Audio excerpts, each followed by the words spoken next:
Hello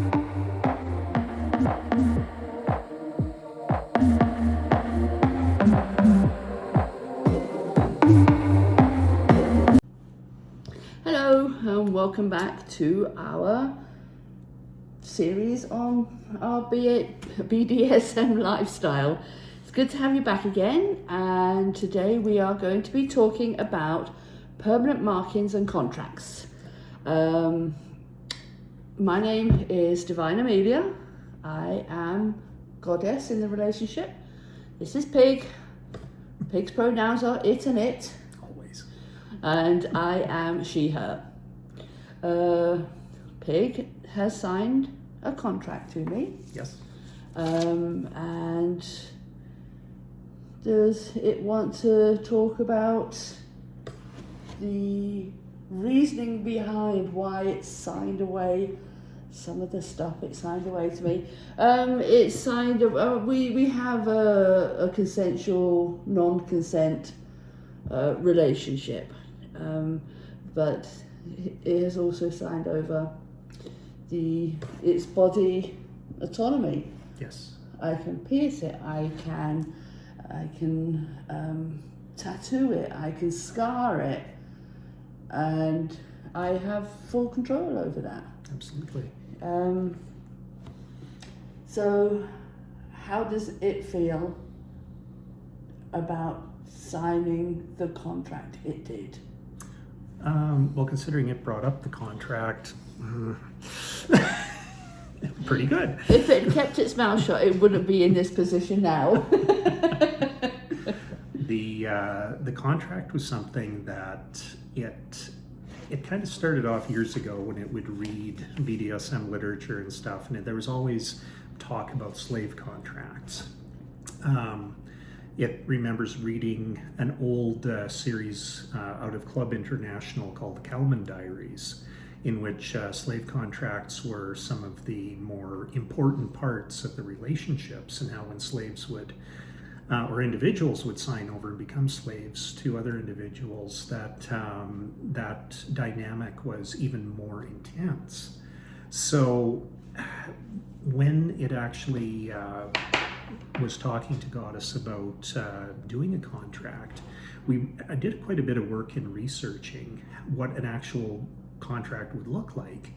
Would there be limits to it? Would there be provisions in it that it could just, say, no, I don't want to do this anymore, and just walks away?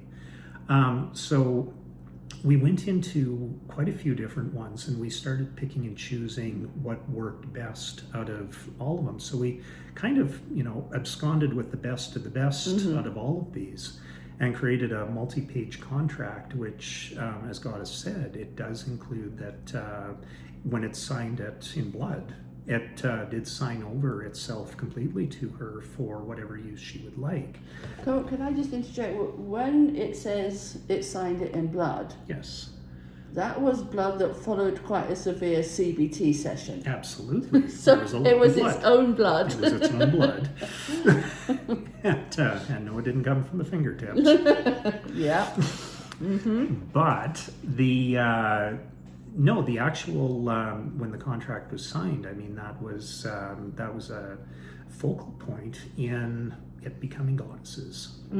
The contract does include a lot of points saying that Goddess can brand it, Goddess can pierce it, Goddess can put rings through it, tattoos wherever, if she wants its head shaved, if she wants anything done to it, this is what it agreed to.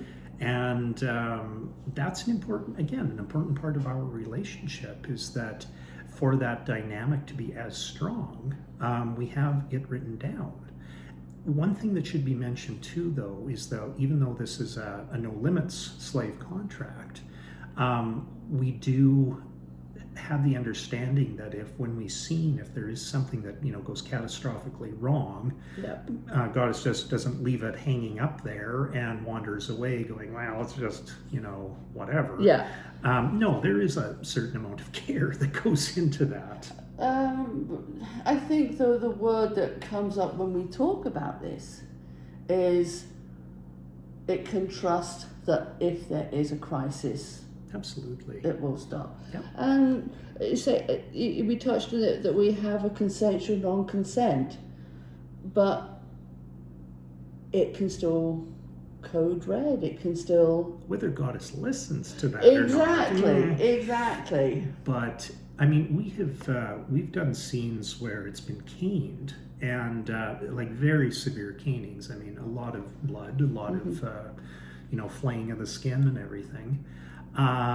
It was crying. It was Begging, and Goddess didn't stop, because Goddess knew that this was a point that it needed to cross. It needed to get that out of its system. Yeah. It needed to the catharsis. It needed the catharsis, absolutely. Yeah. And when it was done, and again, a puddle on there, I mean, this was a wonderful scene that we had done. Mm-hmm. But again, it trusted her that she would not, permanently destroy it. No. It's something that we do. I mean, there's a lot of provision in the contract of, anything from, even possible castration in the scenes. Mm-hmm. I mean, it is prepared for that. Yeah. If that is what Goddess wants, then that's what Goddess gets. The word amputation is actually used. It's true. In the contract. And it signed that. Mm-hmm. And, individuals will go, are you insane? But these are the depths that we go to in our lifestyle. Yeah. We are very deep into this and very dark into this, but that doesn't mean that there isn't the caring that goes into it. The other thing that comes up in the contract is it being shared with others. Mm-hmm. It would never know if it came to the door who was behind the door, and whether that person, that group, were taking him away for the weekend. Absolutely. We have had quite a few different scenes where Goddess has come downstairs and she's with other people. Mm-hmm. It is bound. It doesn't know what they're going to do to it. Usually it's pretty severe, and most of it's pretty unpleasant. Yeah. But, this is, again, it's that you don't know what's going to happen. Mm-hmm. And, the sharing of others, I mean, it does heighten that. We've done hotel scenes with individuals. We've done where it didn't know who was going to be knocking on the door and what it would be doing for those individuals. Yeah.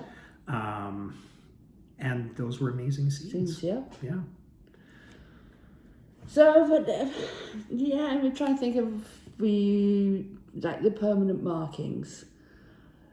I want that to be something that's forever evergreen.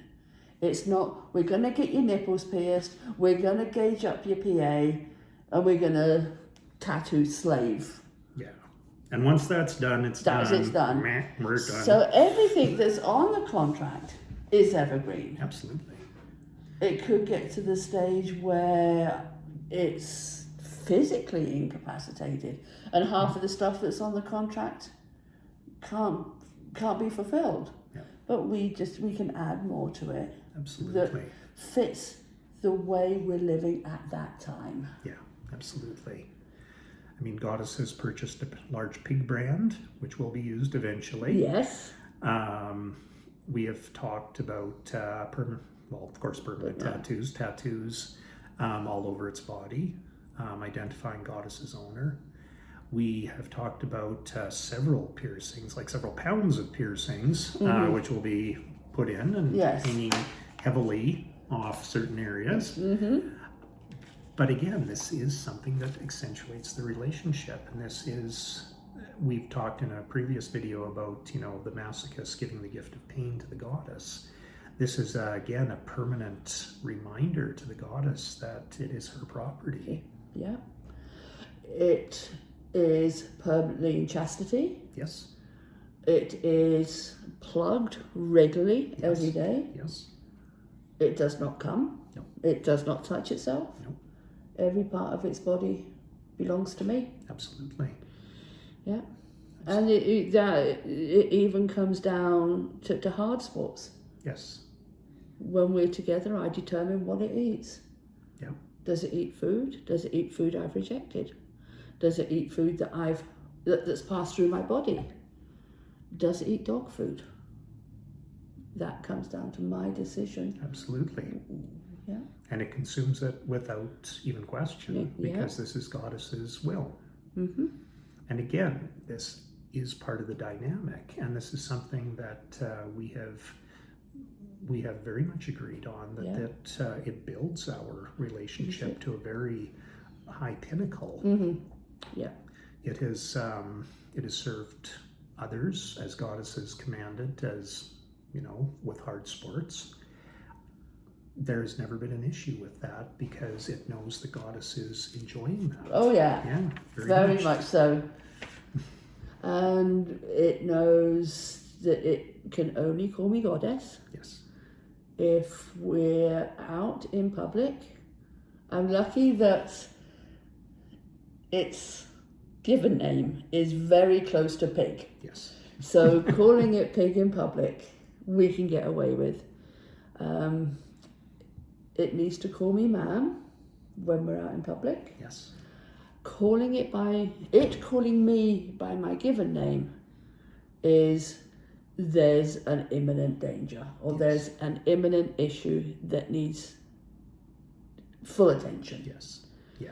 And that again is something that's gone into the contract. Absolutely. Does it want to talk about hard sports?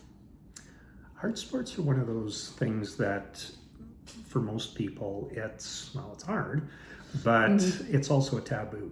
Yeah. And hard sports have been one of those things that it has actually been into since it was very young. So for most of those who don't know what hard sports are, maybe look it up. Maybe actually, why don't we commit to doing a whole episode That would be a good idea. to hard sports. Yeah. Yes. Was there anything else that it would like to touch on regarding modifications and contracts? The one thing about the modifications is that it never knows if any of it is coming. Goddess might see something on a site and go, we're doing that. Yeah. And it's taken into the car, or go to the piercer or wherever, and it's done. Yeah. There's never hesitation. There's never saying, oh no, I don't want that, because it's just done. Yeah. But this is something that is quite exciting, because one never knows exactly what is coming.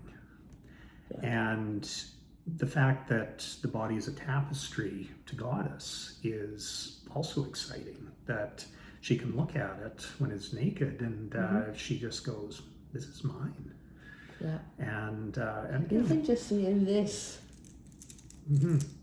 makes me so proud of it. Absolutely. Yeah. It does wear a tag that I can find it. It says pig on it. And that always, it's with it always. And yeah, just these are signs of devotion that, again, I mean, some people wear a wedding ring, some people wear, whatever sign of devotion to another individual, and this is what it wears. It's given. It's, I mean, the brands are like severe, but they are permanent and forever, and that's exciting. It will never forget who owns it. No, ever. And that's good. Yeah. So let's have the next episode talk about Sabellian lifestyles and hard sports. Absolutely. So again, thank you for joining us again this week. Please remember to like and subscribe, and we will see you next week. And if there's any topics that you would like us to talk about with our extreme lifestyle, please contact Goddess, and we will gladly talk about them. Okay. Thank you. Okay, take care. Bye-bye.